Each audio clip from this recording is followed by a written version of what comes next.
Hey everyone, it's Michelle, And Asher. and this is Spooky Shit.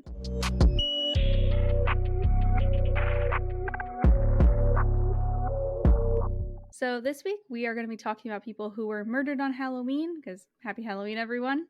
So I'm going to be starting out by talking about the murder of Arpana Jinaga. And I'm going to talk about the murder of Peter Fabiano. Warning: this episode may contain graphic details. Listener discretion is advised. Alrighty, but before we get sad, how's it going, Asher? You know, A-names are kind of hard with the and. Why are they hard? I don't know. Just And saying Asher. it, the intro, you're like, we're choosing a new name already. No, it's not bad. Okay. But I'm actually a little nervous / excited. Why? Because I don't think I talked about it on here before, but I just found out about this program. Wait, is it the website? Yeah, Plume. Plume, yeah. Yeah. Okay, well, I finally signed up for it, and I was able to get an appointment tomorrow. Holy shit. It's at because I signed up for it I think on Monday or Tuesday of this week. It's Thursday now, for everyone wondering. Yeah. It was early in the week that Yeah. I applied for it, and I paid for it already, and did a little questionnaire, and then when I tried to schedule an appointment though, it said that there wasn't any, and I was like, oh fuck. And then it said we're working to get more appointments, we'll let you know when. It's actually pretty nice and easy. You just download an app and basically apply there. Oh nice. There's not having to call people over and over again and try to get hold of others. It's actually really cool. You can literally ask a question and somebody will answer you. It's probably might not be the same person. Yeah, but someone's there. Yeah, someone's there and they'll respond to you. So oh cool. Maybe a day or two later after I signed up, someone messaged me and was like, oh, we have dates available, if you want. Oh my god. Go schedule and then just let us know what day you schedule or whatever. And so I looked and they had a date, one for tomorrow at 5:30 in the morning. Or I'd have to wait until next week, Tuesday, Wednesday. And I was like, no, I want that as soon as possible. I'm I'm going to wake up early. I mean, you already wake up early sometimes anyway, so why not? Yeah, that's very true. So I was like, fuck it. I used to get up at 5. So, yeah. So 2 I scheduled weeks ago. it. Not that long ago. Yeah. When I used to go to the gym, I kind of... It's okay. Now we're starting a new thing. Starting a new thing. It's just after we came back from our vacation, it was hard to get back into it. It's extremely hard when you break the habit. That's why I'm not going anymore either. Yeah, it was really hard. And then we lost our jobs and everything. So there's that. Kind of a bummer. Yeah.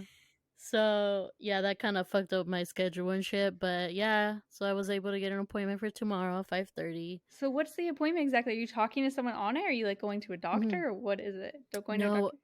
I'm talking to a nurse practitioner. Oh, yes. Okay.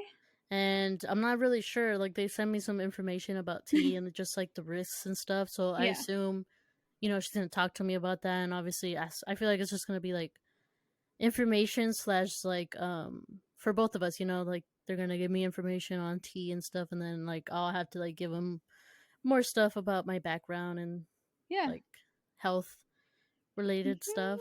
This is so exciting. But yeah, and I've just had a lot of anxiety.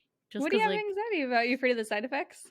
No, I'm not even. I'm more excited for that, but I've just had anxiety in general, just right now with not having a job and a schedule. Yeah. And I think a lot, so I'm just fuck, because I've been going to sleep at 12 and then getting up at 11. So Jesus I'm just Christ, waking up late.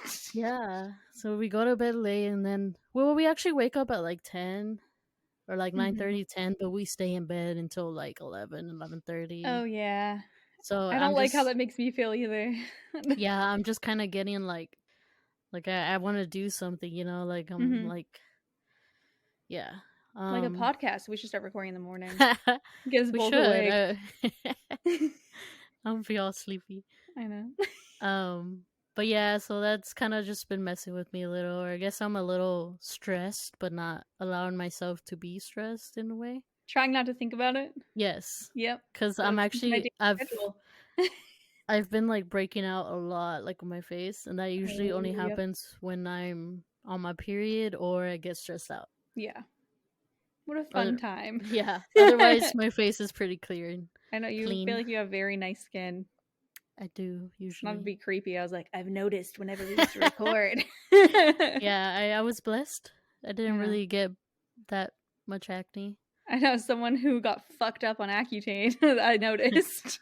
I was like, oh my god. I mean, with tea though, you basically go through puberty again, so there's a chance it might be bad. So I don't know. That'll be exciting to see. You'll be the one breaking out.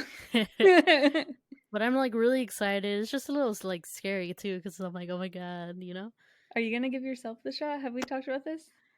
Yeah, or I was probably gonna have my mom do it. Oh yeah, your mom can do it. Duh. Yeah, she's a medical assistant. She's given plenty of shots. Oh right. So, oh my god.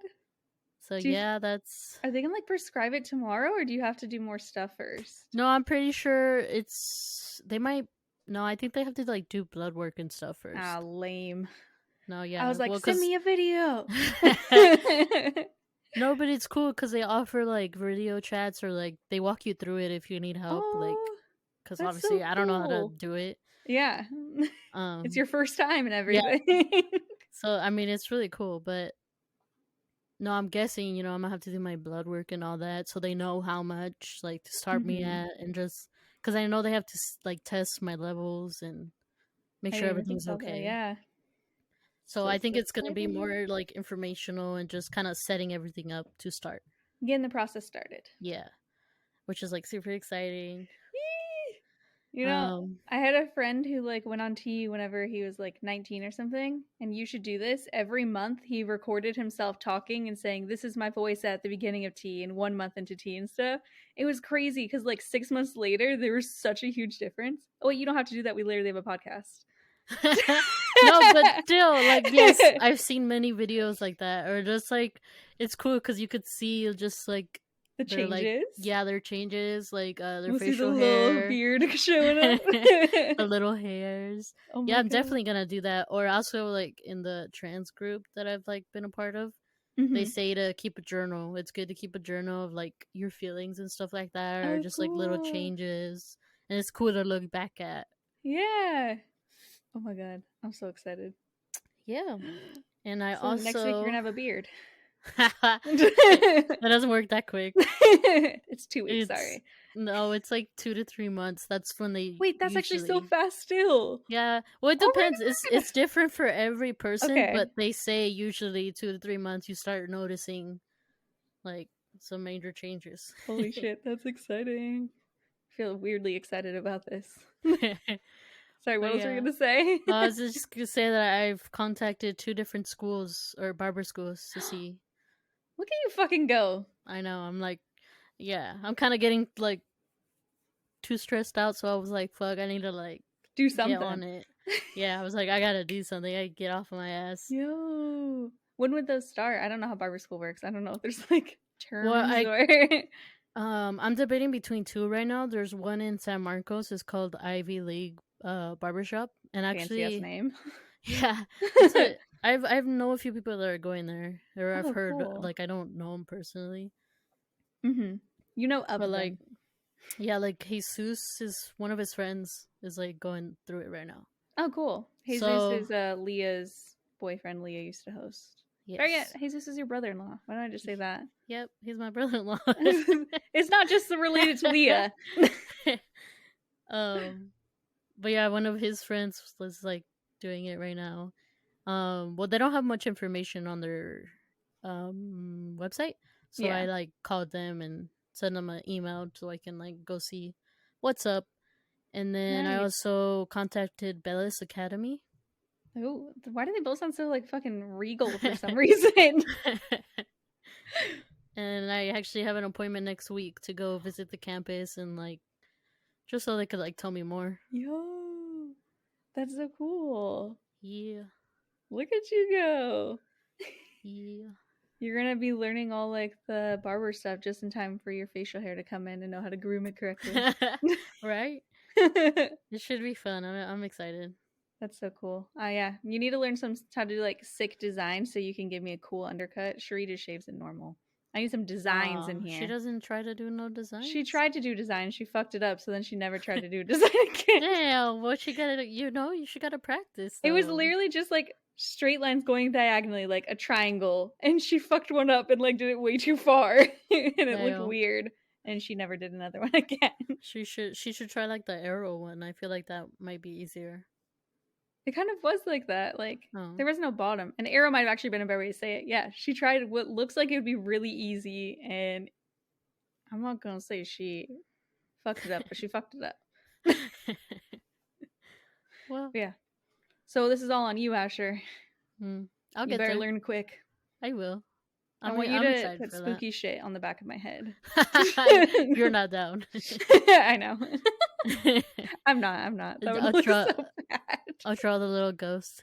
Oh, the ghost would be cute. Really hard probably to do, but yeah. In a few months you'll be there. Yo, you have so much shit going on. That's crazy. Yeah. Trying. I mean, succeeding, so. Yeah. So what's up with you? It's like I didn't know you were gonna ask. Not much. My sister Cherie is getting married this weekend, so that's been. I don't know why that's stressful to me, but it weirdly is. Like, I don't know, because I'm just like, I'm not gonna have like time to do anything this weekend. By time to do anything, I mean last minute edit the podcast, because I always wait till last minute to edit it. I'm gonna have to do it tomorrow. Like what? And I'm not gonna be able to stream this weekend, so that's kind of annoying. But I'm gonna get to go to Disneyland on Monday with my dad and stepmom and 2 little brothers, so that's cool because one of my brothers is turning 12 in a couple weeks, so I want to do something special for his birthday, but there's no time to do it. So instead, we're just all gonna go to Disneyland. Well, just this one group, us, and then Robert may or may not go, depending how many videos he has to make. It's the life of an annual pass holder. You wouldn't get it. Oh, I don't get it. Not yet. Not yet. Soon. Not until I get a job. Not until that barbership. Wait, barbership is always that takes off. I don't know. It sounds like a thing. But I forgot to say, when you guys are listening to this, it's Halloween. Happy Halloween! Oh, it's spooky time. Good time. Cherie's getting married on Halloween. I've just spent my Halloween at a not Halloween themed wedding. That's a missed opportunity. That is a missed opportunity, because I would get married on Halloween and I would throw a theme. She just did because they offered her that date, and she was supposed to get married in January, but COVID kind of nipped that in the butt. But I guess there's gonna be an after party at like one of the groommen's like Airbnb. That's a Halloween party. Like literally Cherie and her then husband will be going to this after party after their own wedding, dressed up in costumes. That's funny. That's cool though. Yeah, she said they got onesies to be the Mandalorian and the child. Oh, that's cute. I can guess who's who. Yeah, Cherie's very small. She kind of already looks like the child, so it works out. That's cool though. Yeah. We didn't want to buy costumes because we were like, we may not want to go depending how late it is. But so we're just gonna bring our Harry Potter and Golden Snitch one from a few years ago. And by Golden Snitch one, I mean it's a gold dress with gold wings, so it kind of looks like an angel unless Robert's standing next to me. That's cool. Yeah, we're dog sitting Shadow because Jesus and Leah are going. Oh yeah, they're not bringing Shadow. Well, now I don't even think I should go if Shadow's not gonna be there. Like only Chunk, only one dog. I have a responsibility in the wedding now, so I think I've mentioned before that I had a panic attack thinking about standing in the front and being a bridesmaid. So I was like, I'm gonna be like a fake bridesmaid. So I'm wearing a dress and I'm just gonna sit in the chairs like a normal guest. It's gonna look like I just accidentally bought the same dress as everyone. But Cherie asked me if whenever one of the groomsmen is walking down the aisle with Chunk, her dog, I will stand up and grab Chunk. And I said yes, but I'm actually gonna be like, I'll sit down, have him walk to me. Like I don't want to stand in front of anyone. I'll stand up, just shit myself, and everyone will be like, like damn, she really did have issues, huh? Yeah. I think that's it. I feel overwhelmed with all the stuff to do, but then I say this stuff and I'm like, is there even things? Is there even stuff? Yeah, because Robert was like, I was saying how I couldn't do something tomorrow, and I was like, well, I have to get my lashes done in the morning and my nails done in the afternoon, both of which will take like an hour and a half or less. And I was like, and then my sister-in-law asked if I could pick something up at the mall, and I was like, I just don't know if I'll have time. And he's like, why wouldn't you have time? Like, I don't know. I just get overwhelmed easily. Yeah. What are you gonna do for Halloween? In the morning we're not doing shit, but most people don't on Halloween morning. You're right. You're like, we're gonna get fucked up. You just wait for nighttime. Oh, okay. What's happening tonight? We're actually going to LA to Nightmare Before Christmas, like live show concert. Oh, you mentioned that, but I didn't know it was on Halloween. Yeah, it's on. I thought it was on Friday, tomorrow. Yeah, but it turns out it's actually on Halloween. That's like, hilarious. Oh. You didn't even know. Yeah, I don't know why we thought it was tomorrow, but it's actually on Halloween. You gonna like dress up and stuff? I don't think so. You might not even be allowed to. I know there's some weird shit where they're like, if you're over 14, you can't have fun. Disneyland, I'm talking to you. Bullshit. I know. But I was thinking of just wearing like a Nightmare Before Christmas shirt I had. Yeah. Nice. We'll see. That's so cool. So many Snapchats. Billie Eilish is going to be performing, right? Yeah. She's most random shit. She's playing Sally. This is so random. They're like original voice cast plus Billie Eilish. Yeah. It should be cool though. We've been talking about cool. Yeah, we've been talking about going for like past few years and we just never like we kind of forget about it. Yeah. And then the one year that you go, it's a bigger deal than normal because Billie Eilish is going to be there. Exactly. Perfect. Kind of convenient. Yeah. Do you have anything else before we start? I don't think so. Yeah, I'm sure we'll both think of stuff right in the middle of these. Right. Per usual. Okay. So this week I'm going to be talking about the murder of Arpana Jinaga. First and foremost, I'd like to shout out the Unresolved podcast. It's so funny I'm shouting out a podcast because I didn't actually listen to their podcast. I was just on their website and I read the entire transcript. Don't laugh at me. I'm sorry. Shout out to this podcast I didn't listen to. Thanks for the transcript. Yeah, but that's actually how I was able to find out so much about her life because I've talked about so many times. I hate it whenever I'm reading about like murder victims and they only talk about their death and I have no idea what this person is like. So same. That's with nice. My story. There's not much. It sucks. I'm like, but then again, it happened in the 1950s too. So okay, well, it'd probably be a little bit harder to find that now. Yeah. Okay. So Arpana was born in India and grew up in Hyderabad, which is like a pretty big city, like population of 6.8 million people big. Oh shit. I didn't realize that there was even cities with this many people. It's not even the biggest city either. There's like fourth biggest in India. And I'm like, oh my God, how many people are in the first biggest? Wow. Her father, BC, worked as a professor of computer engineering, and her mother, Nirmala, was a housewife. Arpana had one younger sister. As a kid, she showed an interest in art, writing, and gymnastics. As a teenager, she proved to be a tech prodigy, and many thought she was likely to follow in her dad's footsteps in the tech industry. At one point as a teenager, she actually participated in the IEEE hardware design contest. I am not into tech. I am not going to pretend to know what exactly that means, but she did well enough to be put on the radar of potential future schools and employers. Much like her dad and older sister, Arpana's younger sister also began to show an interest in tech, and fun fact, she would later go on to study to become a computer engineer herself. I just thought that was cool. They were all keeping in the family. That was cool. Arpana was described as a brilliant student and a dynamic girl who was known by mentors for excelling in her studies and who later went on to attend a prestigious university in India. In 2005, at the age of 21, Arpana participated in another contest, this time designing a communication jammer. While she didn't win the competition, her proficiency earned her international notoriety. According to one website, out of thousands of contestants, she was named in the top 20 performers and was the only person from all of Asia to be featured in the awards. Kind of a flex. Asia's big. Yeah. Yeah, I'd say so. That same year, she was featured in the paper New Indian Express in an article about young inventors. In the article, she was able to speak about her love of working with computers and using them to create new exciting things. She also spoke about wanting to work with companies in the future who shared her want to innovate, and then eventually she hoped to become a professor like her dad.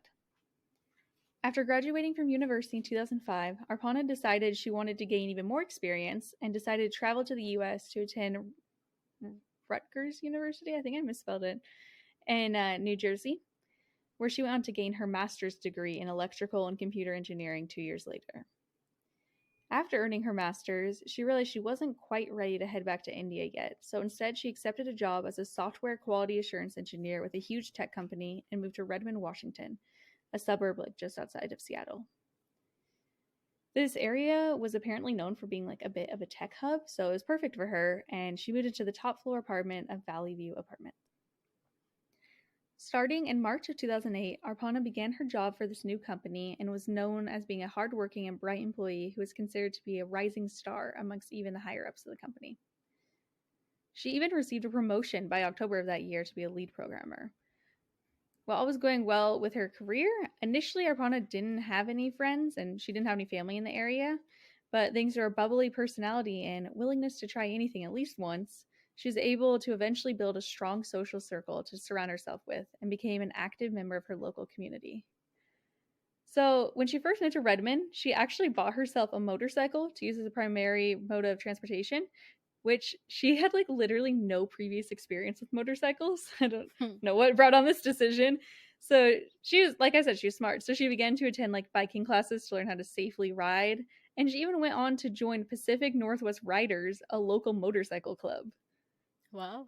I know, I was like, damn, that's kind of hardcore. Her fellow club members remembered that while she didn't know everything about riding bikes, Arpana was always prepared to take on any challenges that arose with a smile on her face.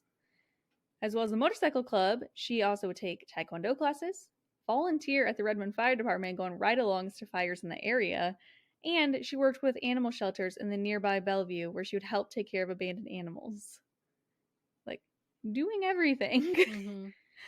Friends recalled that she would talk about someday wanting to open an animal sanctuary for endangered species. On October 31st, 2008, a Friday, Arpana showed up for work like normal. She spoke with her coworkers and told them that there was going to be a party that night at her apartment complex. After getting off work, she went to the store to go get some decorations and started to hang them all up around her place and changed into her Little Red Riding Hood costume. So this Halloween costume wasn't necessarily just hers. It was actually held by her and at least 3 of her neighbors, and they all basically were just leaving their doors open, so the party was just kind of moving around the complex and everywhere. It kind of just sounds like a dorm party or something. Mm-hmm. Yeah, so I'm assuming they're all young. More than 24 people attended the complex party, and by 9 p.m. most had left Arpana's to head to her neighbors. It was later reported that at some point in the night, Arpana got into a verbal argument with the man, and that the argument was race-related, suggesting that this man had made a racist comment. She didn't let this ruin her night, though, and went on to seemingly have a good time afterwards. Around 3 a.m., the party began to wind down, and Arpana was seen by several people leaving the first-floor apartment that they were hanging out in and heading up to the 3rd floor to get some sleep in her own room. Over the next hour-ish, neighbors on both sides of Arpana heard what they thought sounded like consensual sex taking place in her apartment, muffled moaning, stuff like that.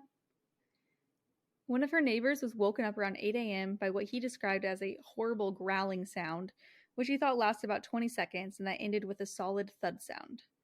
He then heard water running in her apartment and believed it to last for about an hour. According to what I read, this neighbor didn't really give these weird noises second thought for the next few days.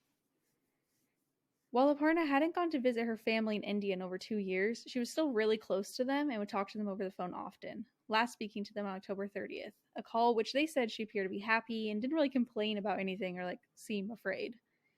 That weekend, though, Arpana didn't answer any of their calls, which was really uncharacteristic of her. The following Monday morning, Arpana's coworkers thought it was unusual that she didn't show up for work. One colleague tried to call her, but he was unable to get through. By now, her family was really freaking out as they hadn't heard from her in days. They're eventually able to get a hold of a family friend who worked in the States, and they asked him to go and check on her. Around 9 a.m., the family friend, a man named Jay, and an unnamed next-door neighbor arrived at Arpana's apartment and knocked on the door. It was immediately evident that something was wrong, as when they went to knock, the door just swung open. the gym had been broken. Looking inside, the two saw that the apartment was messy and things were in disarray. Upon checking Arpana's bedroom, they found her already decomposing body lying on the floor. She was just 24 at the time of her death. Over the following hours, police arrived and closed off the apartment as a crime scene. It was clear from looking around that this had almost definitely been a homicide, and the autopsy released a week later confirmed this. Arpana had been strangled and asphyxiated to death after being beaten and raped. There wasn't an exact time of death, but investigators believed it to be sometime between 3 and 8 a.m. on November 1st. After revealing the crime scene autopsy, a likely hypothesis of what had happened that early morning formed. It was believed that the killer had specifically targeted Arpana and forced their way into her apartment by kicking in the front door, which had been locked by the doorknob and the deadbolt. That extra freaked me out, because I'm like, she wasn't like leaving her door open or something, like she double locked it. Due to the disrepair of her apartment, which looked totally different than how it had during the party, it became clear that upon entry a struggle had occurred, which later ended in her bedroom. The autopsy had shown that before death, Arpana had taken a handful of blunt force blows to the head, had several of her teeth broken, and I'm so sorry, this is so disturbing. She'd been gagged with her own underwear, which the attacker had secured in place by duct taping her mouth. It's likely then that the murderer had raped her before strangling her to death, likely with a bootlace from her own shoe. Her body had been found nude, lying face down on the floor beside her bed. It's really bad. Damn. Really, really bad. After murdering the 24-year-old, the killer then attempted to destroy any evidence in the apartment using bleach and motor oil. Bleach had been wiped on several pieces of furniture in the living room before likely being carried towards the bedroom, leaving a trail of bleach droplets behind it. In the bedroom, the killer poured bleach and toilet bowl cleaner on Arpana's body, leaving her hands stained blue. They had also covered her with motor oil, which could be found all over the carpet in the bedroom, and it appeared that the killer had likely tried to light her body on fire, not knowing that this oil wasn't flammable. In the apartment bathroom, investigators found Arpana's blood-stained comforter soaking in a tub in a bleach mixture. It was also reported that several items had been burned by the killer, including a green blanket, the red cape she'd been wearing for the party, along with other parts of her costume, a black sheet, and parts of carpet. So I'm not sure where exactly these items were found, but my impression upon reading is that they were individually burned, maybe in a sink or something. Yeah, that's what I was thinking. Yeah, because it doesn't say anything else was on fire, so. The rest of her costume was found a couple days later in the dumpster behind the apartment complex, where police also found a bottle of motorcycle oil that they believe had been the oil poured on her body. Along with the costume and oil, a blood-stained bathrobe and sheets from Arpana's bed were found. All of these things were together in a single plastic bag. Initially, it was thought that perhaps Arpana had been the victim of a robbery gone horribly wrong, as her motorcycle was missing, but after just a few days, it was located at a repair shop where she'd left it just before her death. The only items that actually were missing from her apartment were at least one of her ID cards, her cell phone, and her camera. While data from the cell phone was able to be retrieved from her provider, none of these items were ever recovered. Because these specific items were missing, it's believed that she had likely been killed by someone who she knew and who didn't want to be seen on her phone or camera. While police were investigating, Arpana's friends, family, and local community were mourning her loss. A few days after the murder, a Hindu memorial service was held in Redmond in honor of Arpana and was attended by dozens of people whom she had known during her short time in Washington. Shortly after, her body was flown back to India, where it was given a proper burial by her family. Grieving the sudden and violent death of their daughter, Arpana's parents were encouraged to hear from those who knew their daughter about how she had so warmly affected their lives. Members of her motorcycle club spoke about her, saying, when you met her, she would have you smiling in 15 seconds, and she would strive to succeed in everything, and she did just that. The world is a sadder place without her, but the people she touched while she was here will remember her for an eternity. Following Arpana's murder, the Pacific Northwest Riders began to organize rides in honor of her life, specifically going out to her favorite places to ride. In the weeks following her senseless murder, investigators began to reach out to all who knew Arpana to try and figure out who had killed her. They were almost entirely interested in the Halloween party, as it had taken place the same night and tons of people had been going in and out of the victim's apartment. At some point, they did learn about the race-related argument that had taken place, but decided that it was likely unrelated, Something which I thought seemed like weird. I don't know why they decided that. Sus. I would agree it's sus. It was then that they also learned about neighbors hearing the moaning, which they now thought may have actually been the sound of the killer as he was assaulting her. And the running water, which they'd heard, was potentially the killer cleaning up the crime scene. Like, how fucking devastating would that be to be her neighbor and to hear that? Just think it's normal noises and then be told, like, oh, she was dying, basically. Oh my god, I would feel so guilty. That would definitely suck. Whew. Speaking on the case, Lieutenant Doug Shepard of the Redmond Police Department said, "We're a safe community. This sort of thing doesn't happen in Redmond. We have a brutal murder with no suspect. This one is not going away. We're not going to put this to bed." He also said, "We still consider it early in the investigation. A lot of stuff has not been analyzed yet, and it's the number one priority in the division. We're not giving up." While it seemed likely they'd be able to quickly find the killer, the case didn't really go anywhere at first. For a couple of years, there had been several suspects and people of interest, but in the end, they were all either ruled out or there wasn't enough evidence to actually move forward with the case. It was made harder by the fact that there wasn't a clear motive for the killing. Lieutenant Shepard again said, "She did not make enemies, she just made friends, and a lot of them. There's no apparent reason why someone would want to take this person from the prime of her life." This is how it went until October of 2010 when a suspect was arrested in relation to the murder. 27-year-old Emmanuel de Melvin Fair, who was also known as Anthony Parker. I am just going to say Emmanuel because that's what every article I saw. I don't know if this is like a weird full name nickname or like an alias or what was off the bat, but I'm just going to say Emmanuel. All right. So, yeah. Let me tell you a little bit about this new suspect. Emmanuel had been looked at as a potential killer actually just weeks after the murder, as he had actually been staying with a friend in the same complex as Arpana at the time she was killed. He also had a history of crime, including drug and gun-related charges, as well as sexual offenses. A few years before Arpana's murder, Emmanuel had actually been arrested and charged with raping a 15-year-old on multiple occasions, and the last time he had reportedly choked her at gunpoint. Damn. Yeah. He ended up pleading guilty to this charge to bring it down to third-degree rape and was sentenced to 4 years in prison in 2004, but only served less than 3 of these and was released in 2006 after being deemed a level 1 offender who was not likely to reoffend. I don't know how you decide that a pedophile rapist is not likely to offend. I'm like, what do they say that you're like, they're fine? That's so dumb because you know damn well they say that they're wired that way and they can't stop. Yeah. I don't think you can cure that. I don't know, yeah. If you can, like, maybe still keep them away from people, as fucked as that sounds. I don't know. Away from kids? Yeah, I'm not the one who has the answers for this question, clearly, but it's gotta be something else. Yeah. This was not the end of his time in prison, though, as he continually violated his parole and over the next few years was frequently switching back and forth from being in jail to being homeless. It was during one of these periods of homelessness that he'd been staying with a friend, a woman named Leslie, at Valley View Apartments. It was later found that Leslie had actually lied to investigators and told them she'd been staying alone, making no mention of Emmanuel being there. It was also determined that Emmanuel and Arpana had met, as pictures prove they'd both attended the Halloween party.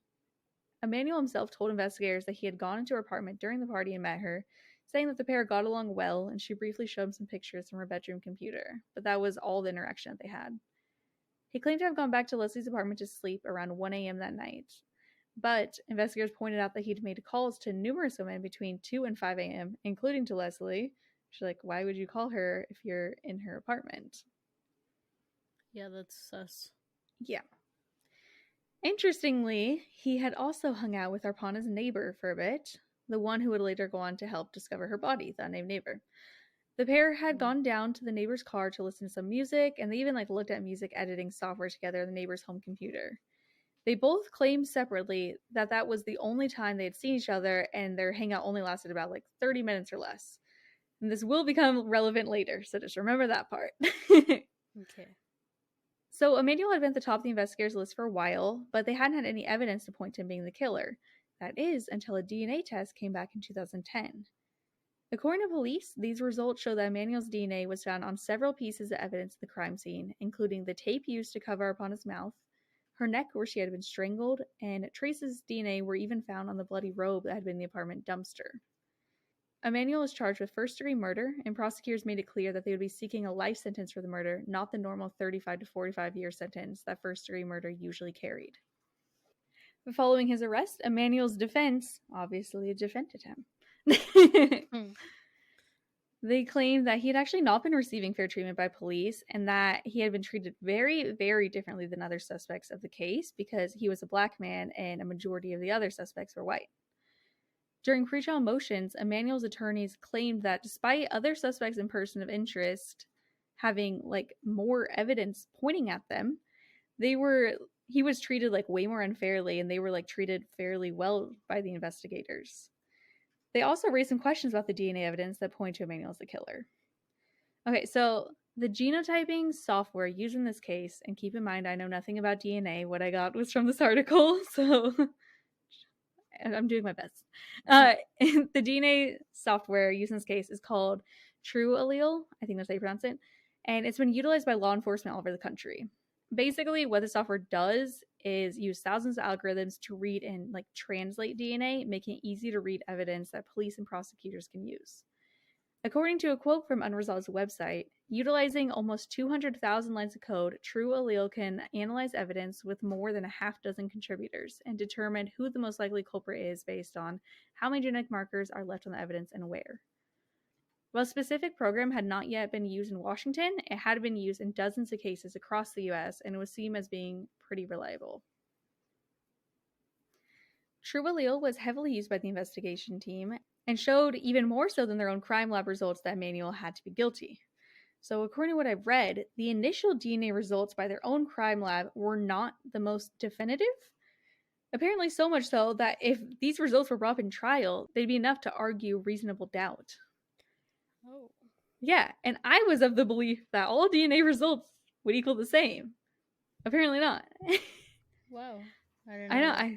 That kind of scares me knowing this. I'm like, what? I thought it was just 100%. Yeah. So from what I read, the Washington State Patrol Crime Lab found that Emmanuel's DNA showed he was 1,000 times more likely to have committed the murder than an unrelated black man, while True Allele's found him to be 56.8 million times more likely. That's a big fucking difference. How do they even have that big of a difference? I don't understand. Different labs. I know. How could different labs be? It stresses me out. And now whenever I read about DNA, I'm going to be thinking about the True Allele thing and be like, oh God. I don't understand. Shit. Knowing this, Emmanuel's defense argued against the True Allele findings, demanding that they be able to see the code for themselves and see exactly how this conclusion was found. I thought this sounded fair enough, but apparently not.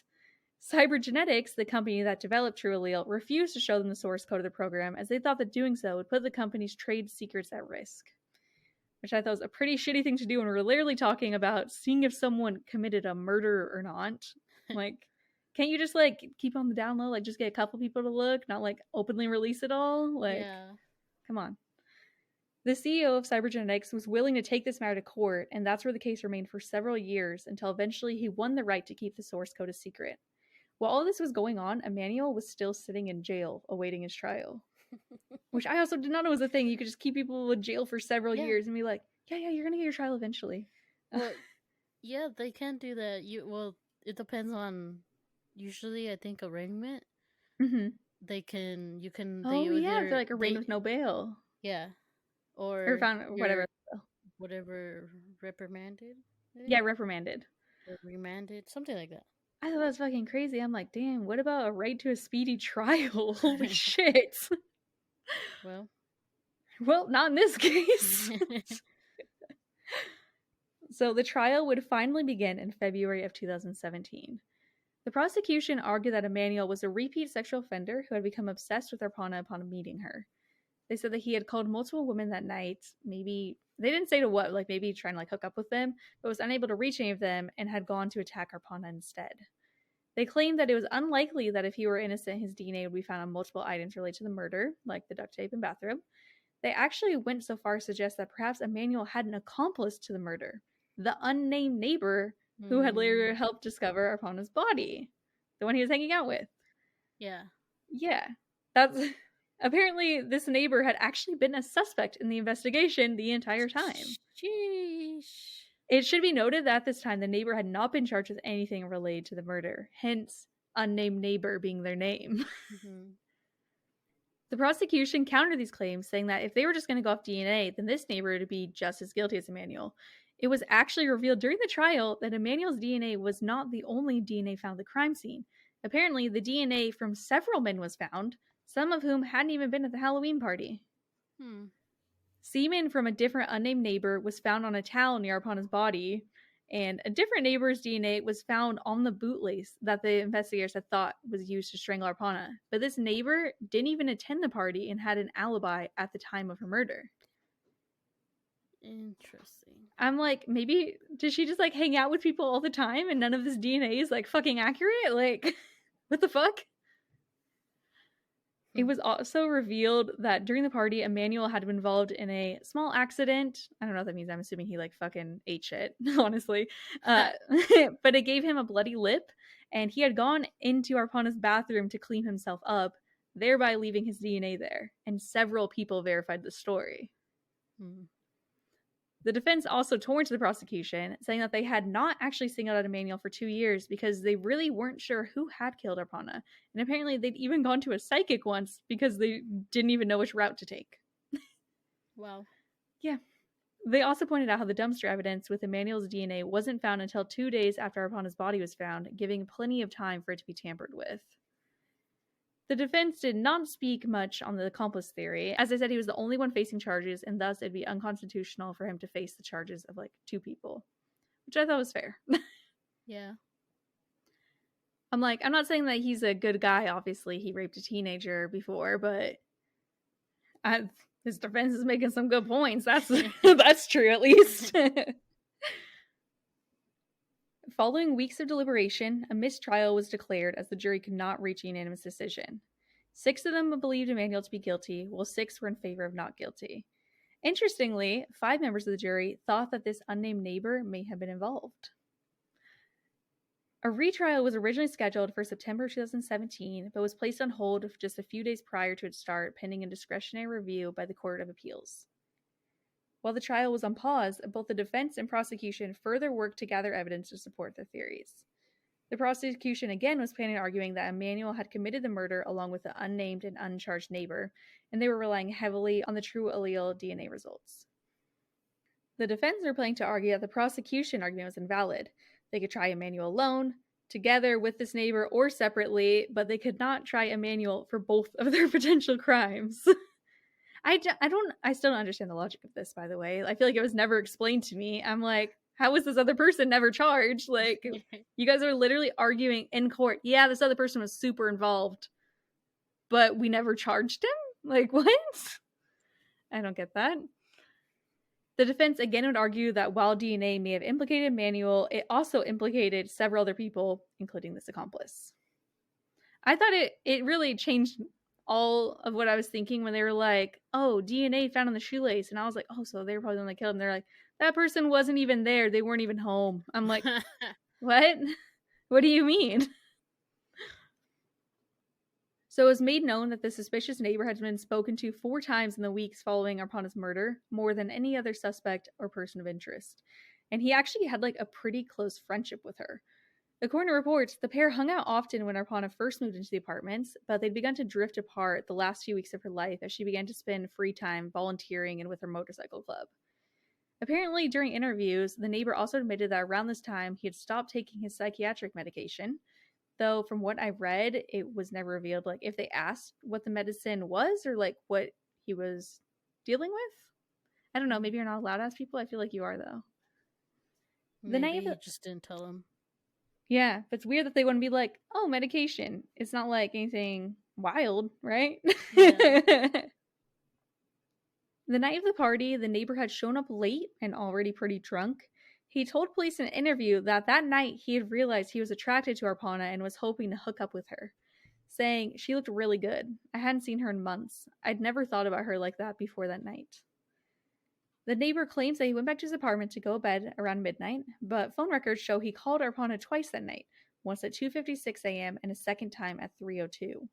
He also may have texted her, but wasn't able to find out what these messages said. Apparently, when he was questioned about these interactions, he said he didn't remember them, but this is on Unresolved's website. But when police told him they had a log of the texts and calls, he audibly responded, "Oh crap," before going back to pleading ignorance. The fuck? I'm like, how's a manual on trial and this dude is not? Like, I straight up don't understand right now. That's sus. It's so sus.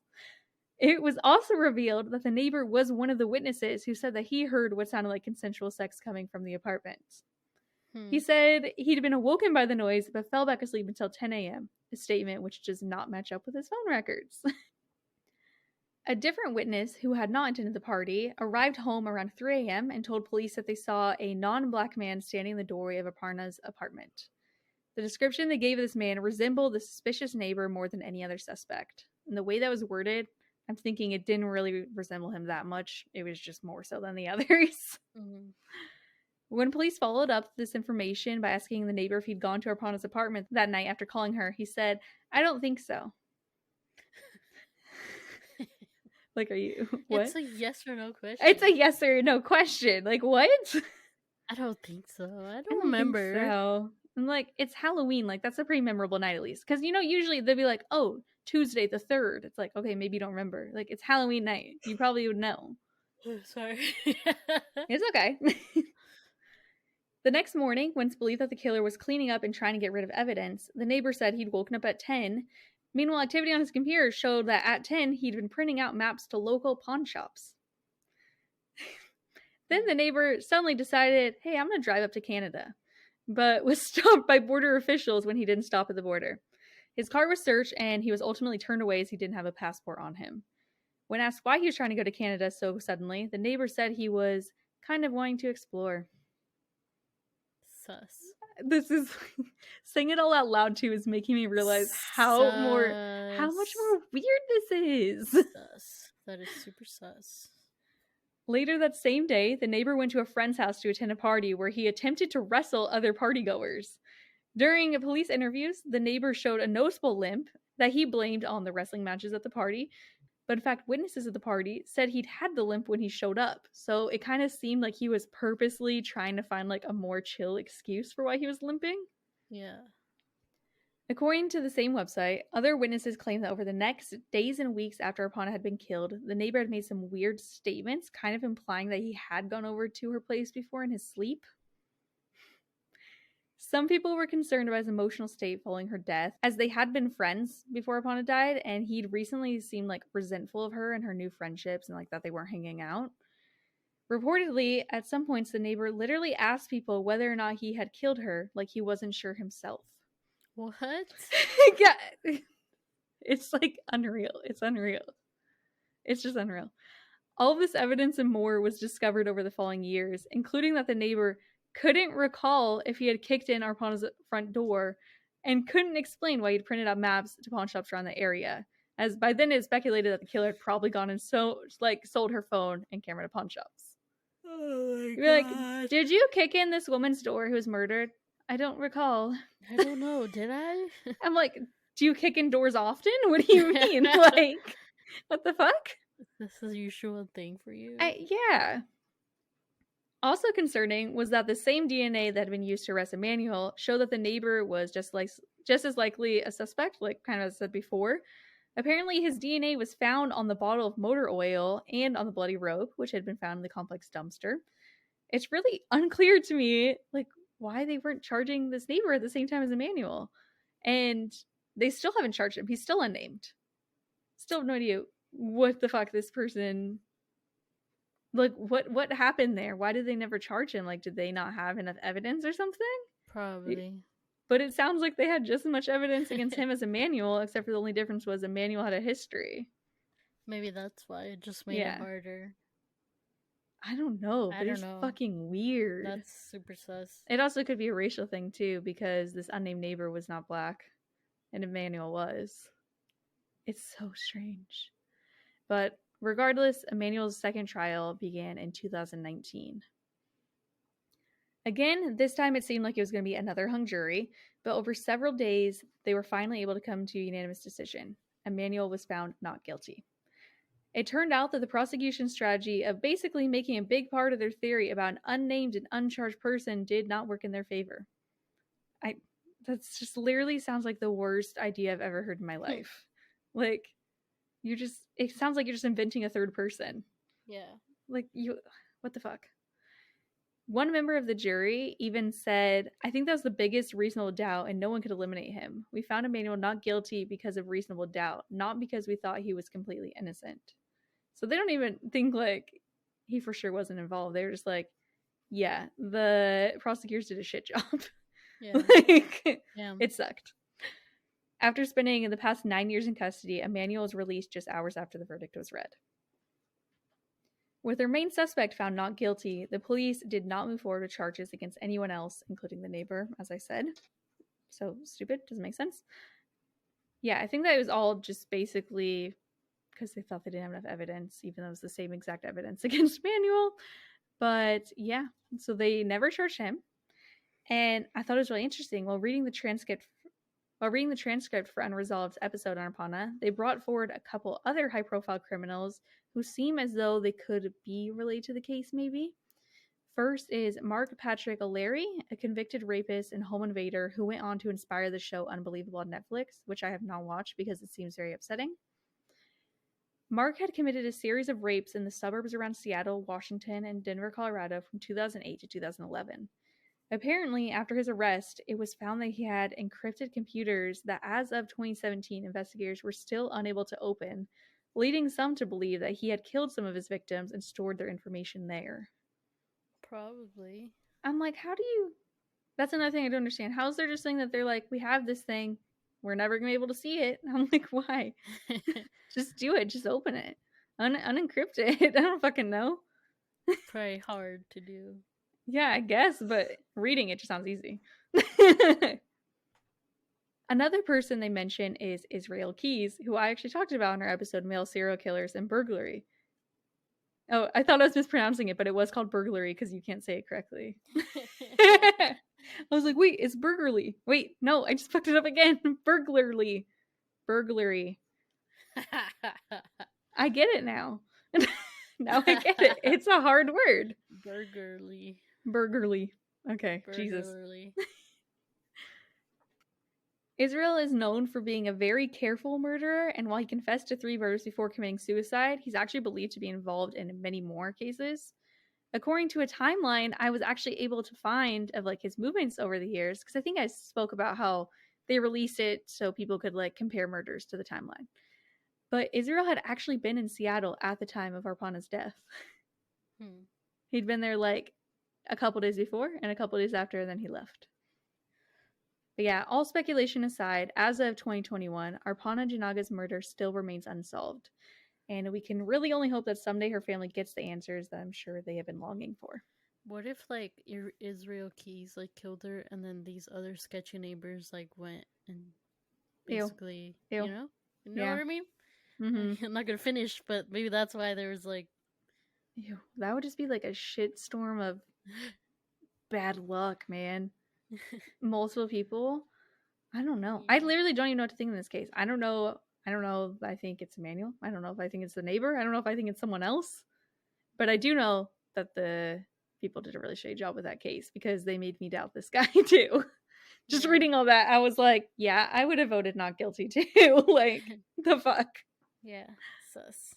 Yeah, but that is my story on Arpana. Yeah, so let's talk about the murder of Peter Fabiano, aka the trick-or-treat murder. Oh, okay. So I couldn't find much about Peter. Oh, yeah, we were saying back in the day. Yeah. Just that he was 35 years old, lived in Los Angeles, and was owner of 2 successful hair shops. Oh, living the dream. Yeah. He was married to Betty, whom he had met in the 1940s. Betty was a single mother of 2 teenagers and recently divorced. Whoa, do we know how old Betty was? Oh, I guess people were having babies young back then.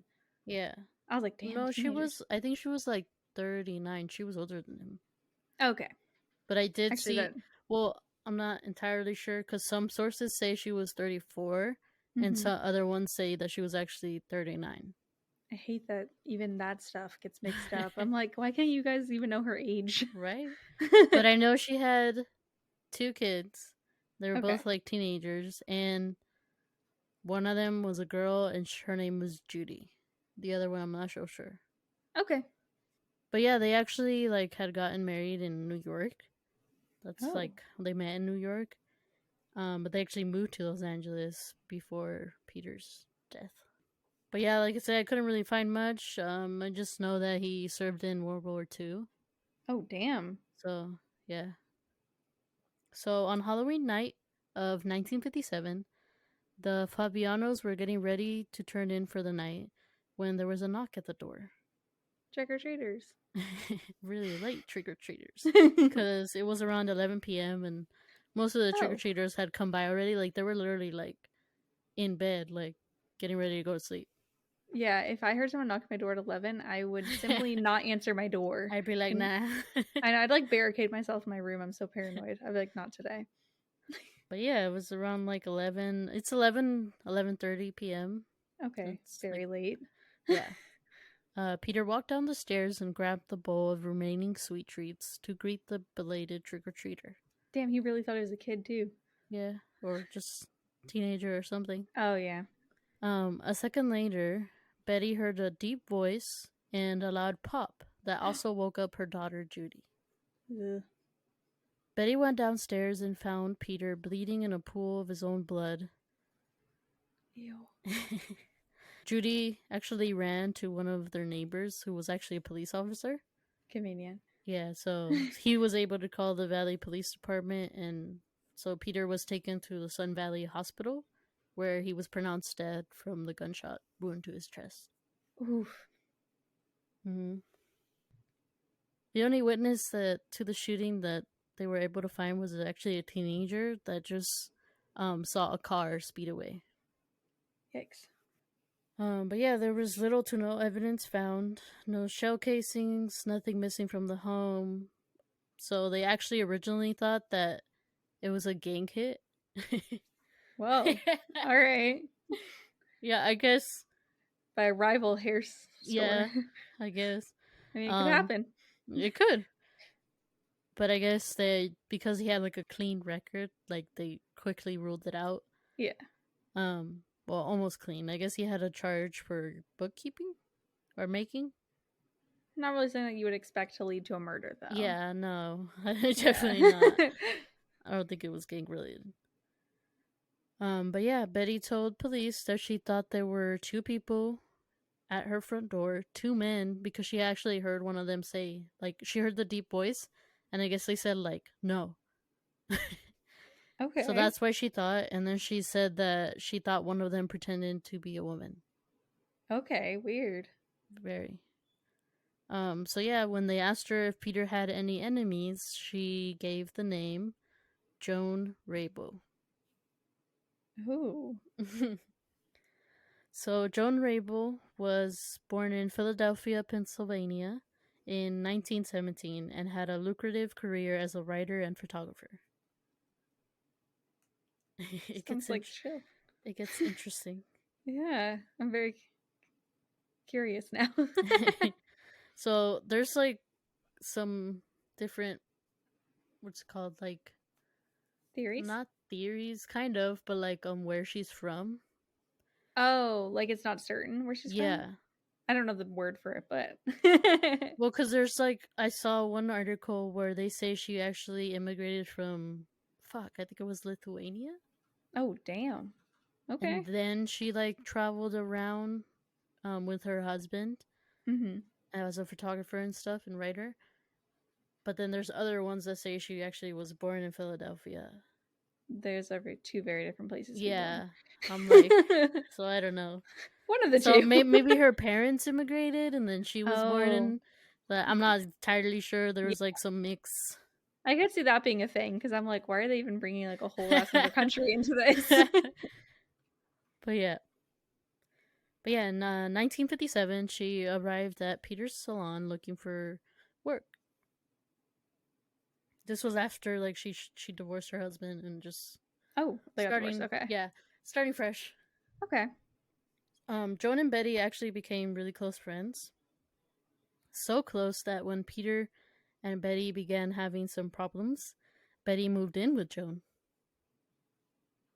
And they were roommates. But yeah, I guess Peter became threatened by the closeness of the two women. This is gay.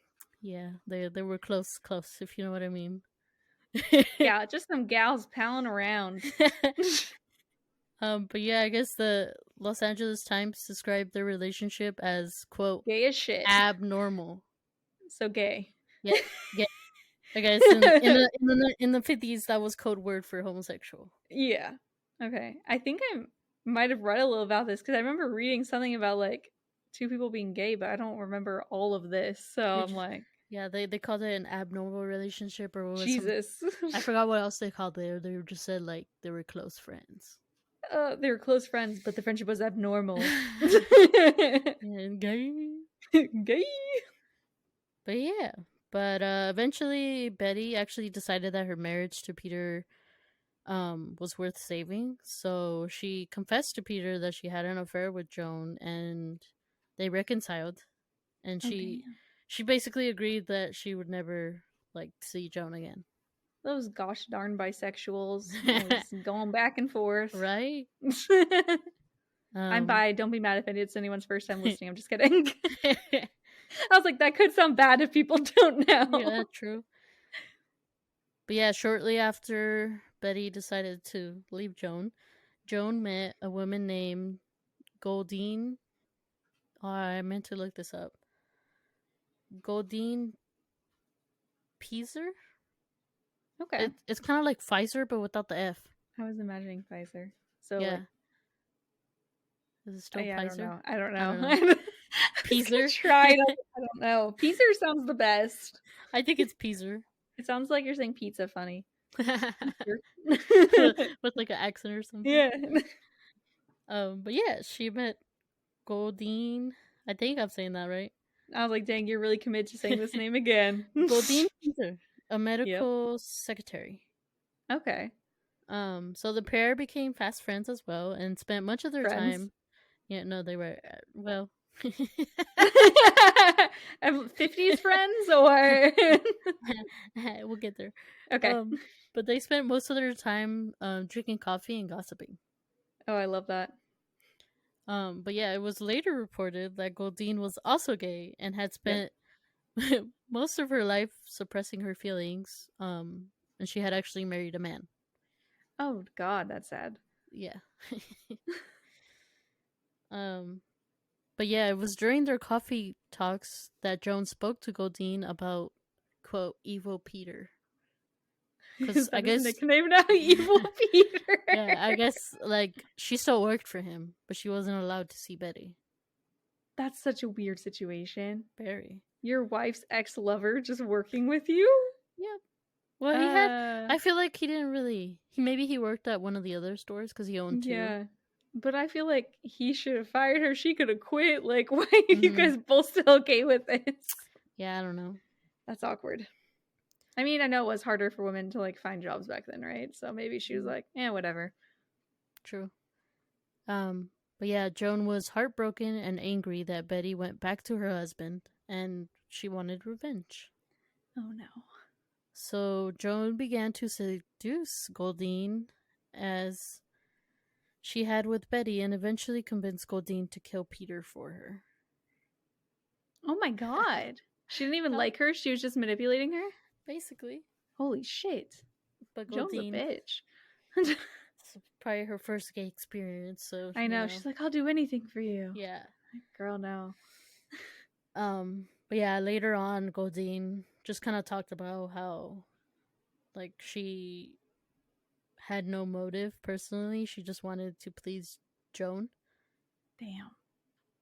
But Goldine had actually gone to a gun shop with a male friend to purchase a 38 Smith & Wesson, which is a revolver. Okay. But yeah, she took her male friend just to make it looked normal, and she was buying it for like protection, supposedly. I love the 50s. Women couldn't just go to the store alone. Yeah.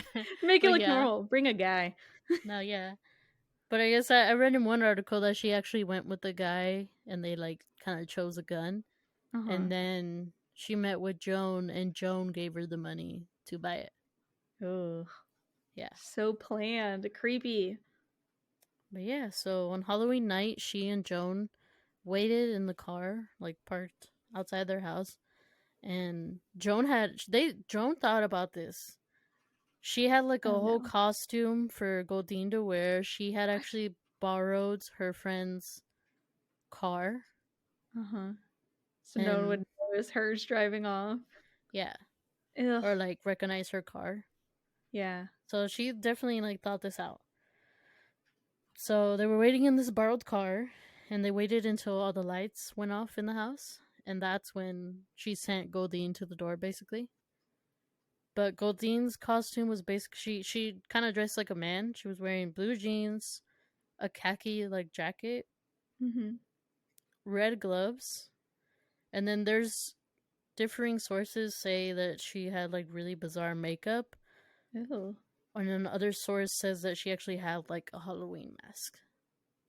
I don't know. I'm not creepier to see someone at your door. Yeah. Ugh. Well, I guess they said it was like really grotesque makeup or like a mask. Jesus fucking Christ. So That's I'm like, the last thing to see. Yeah, I'm like, I don't know. I don't know which one it was. Both terrifying. But yeah, she had the gun in a paper bag to make it look like she was trick-or-treating. So when Peter opened the door, like, she looked normal until she raised the paper bag and the gun and shot him in the chest. Oh, she was hiding in the bag? Yeah. So he really didn't see it coming at all. Yeah. But yeah, after shooting him, she ran back to the car where Joan was waiting, and they drove away. Jesus. And then they burned her costume. I think the only thing they didn't burn was the khaki jacket, which they left in the friend's car. Oh, cool. Just casually framing your friend. Yeah. And then they parted ways. And Joan basically told her, "Forget you ever knew me," or something like that. Yeah. She just killed her to impress you, and you're like, okay, bye. Yeah, basically. She was like, "Forget you ever knew me," or like something along those lines. I didn't write it down. Bro, but, like, if I was her, I'd go to the police immediately and be like, guess what this bitch just made me do? No, like, dead ass. I was like, damn. And so Goldine still had the revolver because she didn't. Joan, like, literally was just like, bye. Like, she didn't even tell her what to do. Immediately just left. Yeah. Holy shit. So yeah, Goldine ended up checking it into a paid locker at a downtown department store. Oh my god. And yeah, an anonymous tip later led detectives to the gun, which led them to Goldine 2 weeks later. You just know Goldine was like the worst criminal ever and told people about this. Right? I think she called in the tip. I know, right? She's Low like, key. oh god, I regret it. Low key, I think so, because when she was arrested, she said it was like a relief to get it off her mind. Like, she was very remorseful. Yeah, I think I almost feel bad for her. I feel like she really got manipulated into doing this. Mm-hmm. Yeah. I think so. I'm considering Joan to be the actual murderer here. Yes. Joan was eventually arrested as well. Okay, good. And they went through a number of examinations with psychiatrists, as the court believed that homosexuality may have made them unfit for trial. I've heard that. I was like, what the fuck, bro? That's a great excuse. So much crime. That's a great excuse, but like, what the fuck? It's gonna be my new excuse for everything. Sorry, I'm too gay again. Calling in a Shree's wedding, be like, I'm unfit for the wedding. Feeling too gay today. Imagine. Just wouldn't be appropriate. That's so I was like, what the fuck? Bro, I would lean into that if I were them. I'd be like, you right. Can't go to trial. I mean, I'm unfit. Yeah, the alternative back then was probably like a fucking lobotomy, so I don't know if that's better. Yeah, I don't know about that. Yeah. It was the 1950s. The fun 50s. But yeah, both women had pleaded not guilty, but eventually changed their plea. And I'm like, Goldine, you were just saying all this shit. Yeah, Goldine actually pleaded insanity and claimed that she was just easily influenced. I could see that. Yeah. I could really see that. But they were both in the end charged with second-degree murder and were sentenced to 5 years to life in prison. That's a big window. Yeah. 5 years or your entire life. But yeah, Okay. Goldine was eventually released, and she actually stayed in LA, and she died in 1998 when she was 83. Damn, she lived a fucking long life. Yeah. I'm not sure when Wow. she was released, though. I didn't find a date for Didn't say. Yeah. I imagine not too long, honestly. Yeah, for but her. during her trial, she actually was like super remorseful. She was just like crying, and Well, that's good. like you could tell she was remorseful. I do appreciate more when people show remorse and they're not just fucking insane about it. Yeah, not like Joan. They described her as stone-faced Ay. or hollowed-eyed. Jesus Christ, Joan. Or even just like smiling like a creeper. Oh my god, that is terrifying. Jesus. But yeah, not much is known on Joan, but it is believed that she was released from prison around the same time as Goldine. Oh wow. That's interesting. But yeah, they like just kind of joke about it now that maybe she's a ghost and haunting somewhere. Jesus. Hey, our first gay ghost. Our first gay ghost. God, why does it have to be the murderers, the gay one? Right? I'm not sure if the victim's a better one. Can't we just have a normal person who like tripped and fell and they're gay and that's it? Yeah, I don't know. I don't want her as our gay ghost representative. Okay, she's not. I take it back. We could have the wife who just had an affair. That's fine. That's more tolerable. Yes, speaking of the wife, Betty Fabiano, she ended up selling the beauty businesses, and she died in 1999 in Palm Desert. Damn, all these people got hella old. Yeah. But there's actually some theories about that Betty might have been involved. Really? Yeah, like I guess there's one theory that she basically, when she was with Joan, just kind of like talked about how he was abusive and stuff like that. Was he actually abusive? Well, there's no like evidence of that. Yeah, it's just a theory, but like we don't know. Yeah, it could have been. If he was abusive, I wouldn't feel as bad about him dying, to be honest. But... True, but there's no evidence that they could find. Mm-hmm. But I mean, it is a chance she could have been involved. But then I feel like they would have ended up together. Well, not if she. What if she was the one using Joan? You Joan right? Was using Goldine. It's just like a weird triangle of manipulation. But yeah, with Goldine just newly like coming into herself as gay, being like, "Okay, I'll do whatever." True. But I guess ultimately they just considered it a crime of passion. Just Joan being jealous and. Is it a crime of passion if you plan it thoroughly beforehand? You're right. I'm pretty sure that's just first-degree murder. Premeditated. Yeah, definitely. But yeah, I'm sure the fact that they were gay women had to do with the fact that they were like, oh, they just couldn't control their urges. They had to kill him. But I mean, they still called it a crime of passion just because I think it was like ignited by passion. Yeah, love related. Yeah. But it obviously was thought through. Very thoroughly from what you said. But yeah, that's the poor story of Peter Fabiano. I know. I wish I could have found more on him. I know. I feel bad that like the other people have so much more information. Yeah, there was like more information on Joan than Peter. I know. I hate whenever that happens. That happens so much, especially with older cases. Mm-hmm. It's like, here's the life story of this murderer. So this victim died, and I think this is what year they were born in. Not sure. Yeah, it just sucks. Yeah. Like, I even tried to look it up as trick-or-treat murder, because that's what they called it. Oh, yeah. And what came up was, like, a book. But it was, like, unrelated. Oh, stupid. I was like, there's a book on it? Nope, there's not. I was like, okay, cool, that doesn't help. It was kind of really hard to, like, find more information on it. That's so disappointing. I hate that.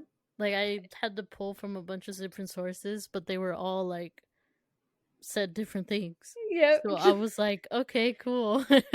So your story's a lot of, so this person said this other person said this. So I don't know which one it is. Definitely. So I'm like, Love that. Love when that happens. I just know that they were roommates.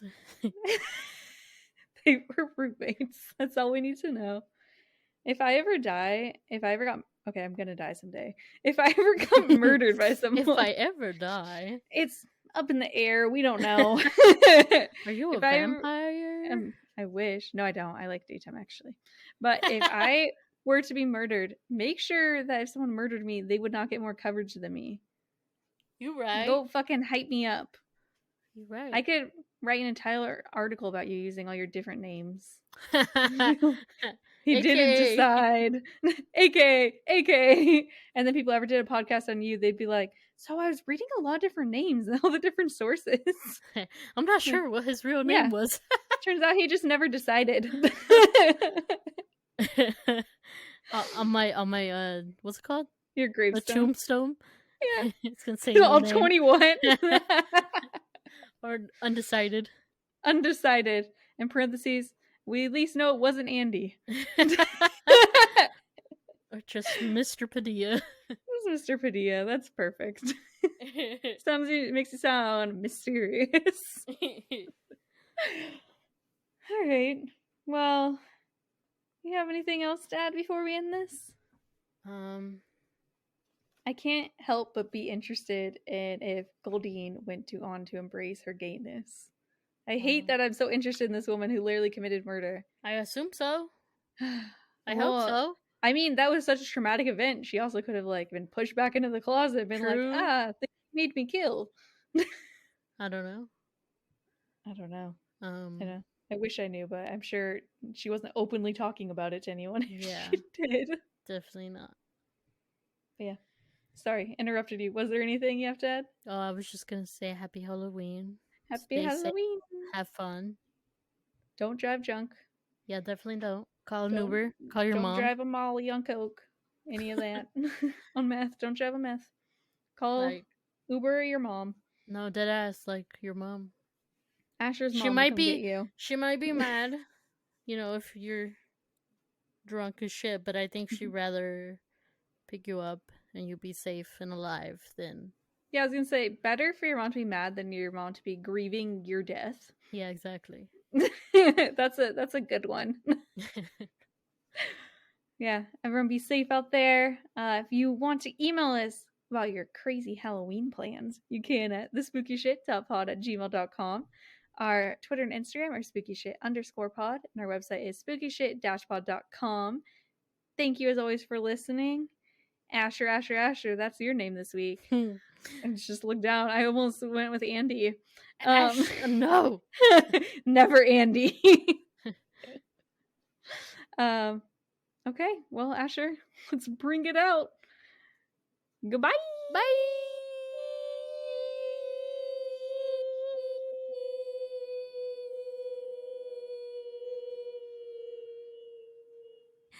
I ran out of breath. Whew, I was getting so close. I'm glad I won.